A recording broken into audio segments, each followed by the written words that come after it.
Hi, I'm Kristin Clark, and I'm here with Cara Nance, and we are talking about strengths, energizing your career through strengths. Cara, how are you doing today? I am fantastic today. How about you, Kristen? I am good. I'm hanging out in Iowa this week, so you're seeing a different background for me, but hanging out with my mom and, you know, doing my deal. Love it. I love it. I was a fun state, I find. Anyway.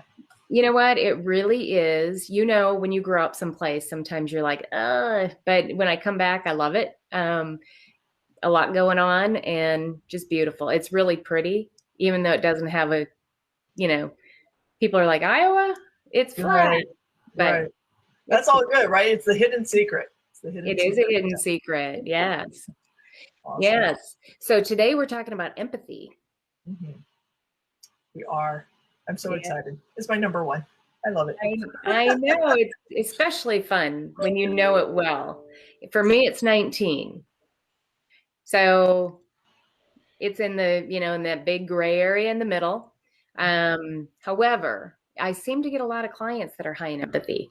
So, yeah. So, There's a little balance there. A little balance, yeah, let me give you the definition. The official definition is people who are especially talented in the empathy theme can sense the feelings of other people by imagining themselves in others' lives or other situations.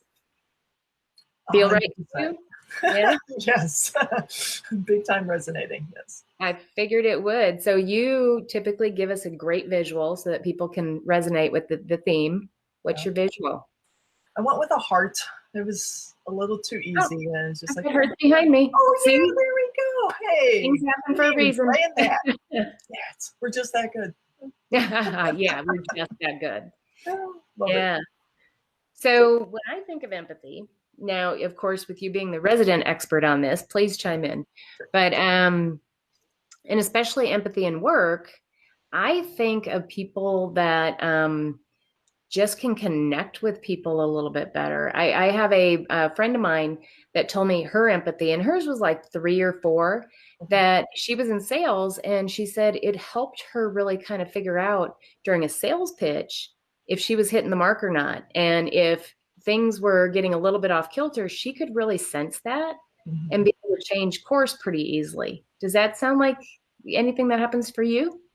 A good amount. When I think of it in the workplace, it's more so how I'm able to read a room before anybody says anything, and it was pretty powerful. Again, I worked public ed for quite some time, almost 20 years, and then switched gears over to corporate ed, and it was 100% remote these last couple of years, and it was really something for me to realize that the gift that I have with that empathy theme high, number one, and the gift of being able to read a room, I was like, holy cats, I'm able to even read a virtual room. Like, this thing is really cool that it just, crosses all industries and platforms. So, and See, and that's interesting you say that because, for somebody that's not high in empathy, mhm, um, for me, I've really got to use visual cues.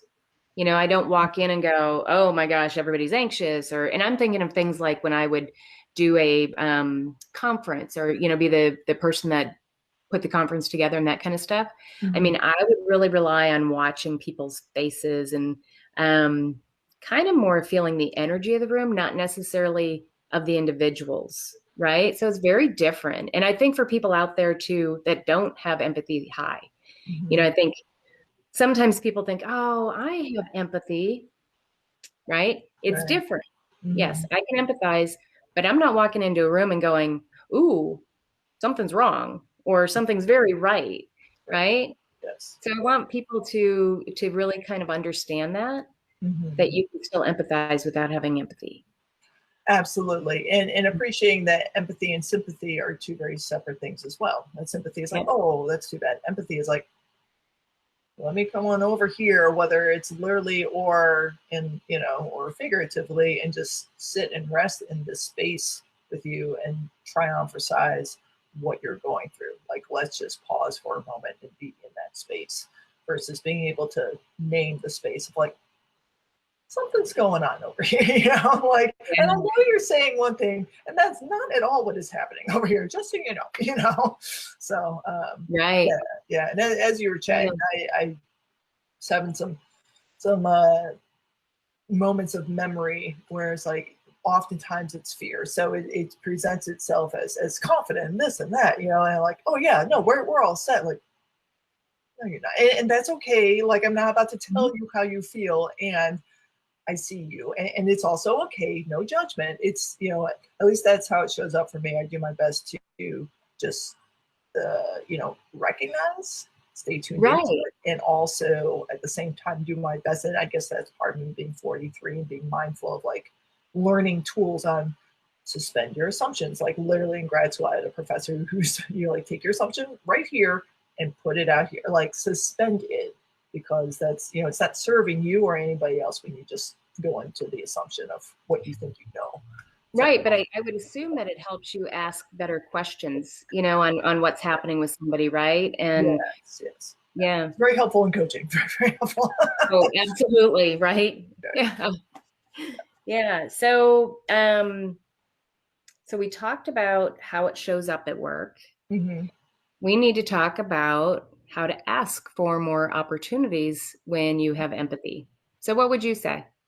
Yeah, I actually was very thankful having dinner with a friend last night where I was like, I have, you know, we're trying, Kristin and I are talking about empathy tomorrow, and it's so close to me. I'm like, what? You know, it was almost confusing to me on this section where usually just like I'm able to come up with examples right away. And so she offered up customer service, you know, really being able to tune into, you know, what that fellow human being is really saying. Like maybe they're saying this thing, like, okay, I hear you, and how about this? Like, oh my goodness, how did you know? You know, we get, at least I get a lot of the, how did you know that? Like, it's a thing. It's okay. And let's move Right. forward, you know? So yeah. Well, and for our viewers, you know, I want to talk about that a little bit because, you know, a lot of times when people say customer service, they think of I'm on the phone talking to customer service. But I mean, customer service happens all over the place, right? You might have a vendor that you're working with. You might have a boss that is having some challenges and you're needing to, you know, play that role of what's going on. How can I help? Right. Yes. Or it might be, you know, like I ran marketing departments for lots and lots of years. Other people in my company were our customer. So it's, you know, helping to like tap into being that person, I guess, that's either a mediator or just is a liaison. Right. You know, you can raise your hand that way. Yeah, yeah, and I appreciate you offering up that customer is a broad pan description, right? And it reminded me, you know, I really appreciate fellow public educators, now I'm former, but fellow educators who really deeply value the fact that our students are our customer. Like when there are no students, absolutely, yeah, we have no more, you know, we don't have anyone to teach. So they are number one customer. And I'm remembering that my empathy gift, you know, talent and strength really did come in as a key entity, both as in the classroom and then when I moved into more of an administrative role as a dean of students and then intervention coordinator and all of that, to really be able to hear, you know, feel where the students were coming from and hear them, so that we can move forward in a strategic way. But they just needed that space. They just need to be heard for a minute. You know, like let's just get it out there, and then we can move forward. So, and being in that space, you guys have customers all over the place.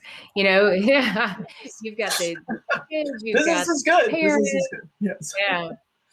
Yeah. So I can see how that served you well. Very thankful upon reflection. I didn't realize what I was doing at the time. So, right. You know, be thankful for strengths and understanding them so that now you do understand, right? Yes, right. Yeah, it's a classic. If I knew then what I know now. So all the more reason for our fellow friends out there to tap into coaches like ourselves and really tune into your strengths, because it really does inform a lot of just the, like, it's just what I do. There's more to it. We promise. Right. Yeah.